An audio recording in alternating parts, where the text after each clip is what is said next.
Now News Extra brought to you by First State Bank in Scottsbluff and Gering. Here's Kevin Mooney. Thank you very much, Dennis. Good morning, everyone. We're looking into 2018 this morning, and Scottsbluff Mayor Randy Meininger gracious enough to come in and talk about all the things going on in Scottsbluff planned for the next year. We're going to jump right into it.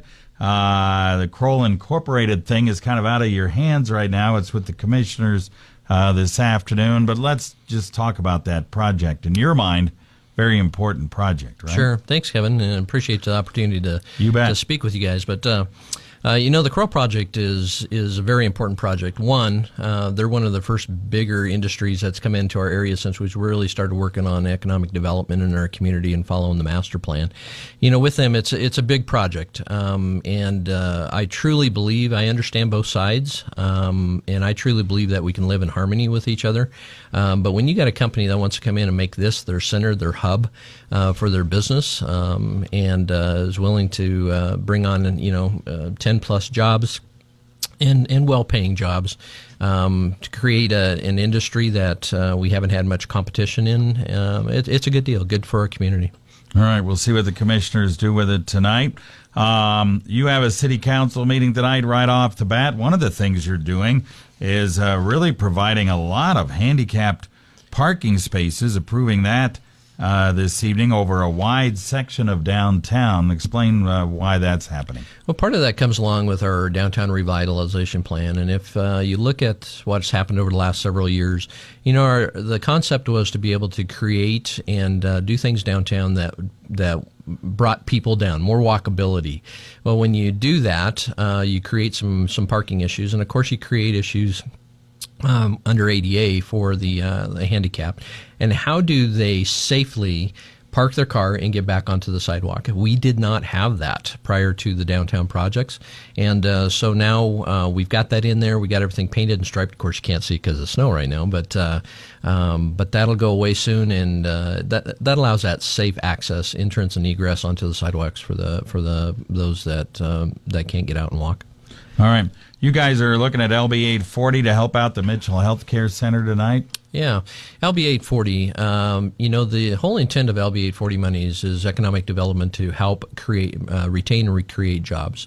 And with the agreement is not with the city of Mitchell, because you can't move funds from LB 840 from one government entity to another. So it's with the firm that actually manages and hires the employees. And, the Mitchell Care Center, that's very important to us in our region. It's a snowball effect. You want to get patients to the hospital. You want to get patients out of the hospitals into the nursing homes when that's appropriate. And you want to keep local families together. And if you don't have the Mitchell Care Center, you could be taking them 100 miles away. Yeah. So, and they've been struggling a little. It's a tough business right now, the way it's set up for those nursing homes. So that's part of the reason why Mitchell kind of went out and asked you guys to help, right? Well, the thing is understanding what tools are available and capitalizing on those tools. And so kudos to Jeff Sprock and the council at Mitchell talking with us. And this is a way to use tools that's available in our region to help each other. All right. We'll be back right after this break. Hey, Nebraska, Dave Ramsey here. When I get asked where you should keep your money, for me it's a no-brainer. Locally owned community banks like First State Bank in Scottsbluff and Gering. They offer all the bells and whistles of the big banks, but with free checking that includes free e-statements, free online banking, and no-charge First mobile banking, free ATM transactions nationwide, and no monthly maintenance fees. First State Bank, Scottsbluff and Gering. Member FDIC. Back on News Extra, Scottsbluff Mayor Randy Meininger here talking about 2018 and, of course, the new fire chief the city will have to look at. Public service officer maybe down the line, but right now you want to get a fire chief. Yeah, a lot of the cities are looking at a public safety officer that oversees fire, police, and emergency management. That may be down the line as we look into a budget, because that would be creating another position. But with the farm economy down and everything, we want to be very cautious, and we have a conservative council. They're not going to go into something right now that's going to cost extra money unless we can see that the value is huge. But the value is there. Dana did a great job for us, and with fire, they can believe it's at 25 years they can retire. He opted to retire. He's done us a great job, and we'll look for to fill in that position here in the near future. With that, we want to look at decreasing our ISO ratings. When we decrease the ISO ratings by 1 point, that will decrease insurance rates to our property owners in the city of Scottsbluff, and so we can offset some of these bond issues, like the school bond issue. We can help offset some of those using tools that's available to us.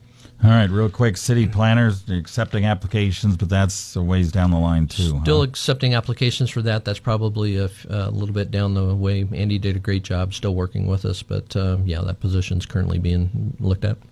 Sales tax revenues. That's not a pleasant subject right now, is it? No, it's not, but it's reality. And, if you look at our community is ag-based, and so we want to do what our ag constituents are doing, and that is tighten their belts right now. And so we will, the city of Scottsbluff, we know that sales tax revenues are down. We did use occupation tax or put them in last year. That will offset that a little bit. But we're in a position to leverage some of the tools that we have, both with like the 42nd Street project, our water main project. We're going to be able to use some funds to keep our local contractors going during these downtimes. And, it's going to be a good 2018 year. When you're able to do this 42nd Street project, that's like a $3 million project. The water mains cost a lot of money. Yeah. You're doing that through cash right now. You're not bonded. The 42nd Street project was bonded, or partially bonded, and but the water main project, we've been able to pay that with cash reserves. Yeah. I noticed as we go down this list, and there's Parks and Recs. You haven't hired a Parks director. You've decided to kind of shift that a little bit, some of the recreation thing over to the YMCA. That's something you got to do just because of the sales tax problem, right? Well, my platform has never changed. It's about partnerships and working together. I believe that again, leveraging where the strengths are. That's what we're doing there.